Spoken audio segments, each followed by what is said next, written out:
find out a little about the victim first and foremost. Heather wiped her tears on the back of her hand. Fresh ones quickly replaced them. What type of things? Mainly whether you can think of anyone who would deliberately set out to hurt your daughter.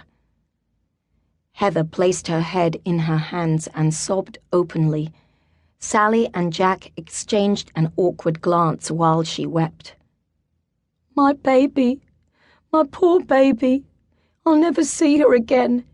It's not right for a child to leave this world before the parents. Her head rose, and she looked Sally in the eye and nodded. He did this.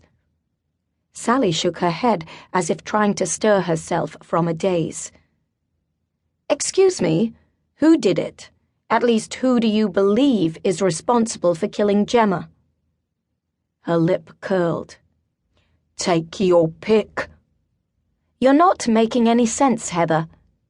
None of this makes sense to me. She's fallen out with so many of her family members lately. It could be any bloody one of them. Jack withdrew his notebook. Okay, I think you better start giving us some names and the reasons why you think they might be in line for us regarding them as a suspect. Do we have to do this now? Am I not allowed to grieve even for 24 hours? If that's what you want, then I'm happy to adhere to your wishes. Although I do have to tell you that there is every chance of the suspect taking off the longer we delay things. Heather let out a long breath and swept a hand over her colourless cheeks. You should visit that no-good bloody father of hers first. Sally nodded. So far, the evidence against him was stacking up, placing him at the summit of their suspect list. Okay, who else? Her husband, Mark. I wouldn't discount him either. Why do you say that, Heather? Was the marriage in crisis? Sally asked, flummoxed by the revelation. It's had its moments over the years, like every marriage in this stratosphere. Okay, that's plausible and something we'll eagerly delve into. Then there's that smarmy shit of a brother of his. Sally had the notion that Heather, and not just Gemma, had fallen out with most of Mark's family over the years and was merely venting her anger to combat the loss of her daughter. I'm getting the impression that you don't care much for any of these men. She shrugged and exhaled again. All I'm doing is helping with your inquiries. I believe these men should be taken into consideration when you're looking at suspects. You'd be foolish to ignore me. I appreciate that.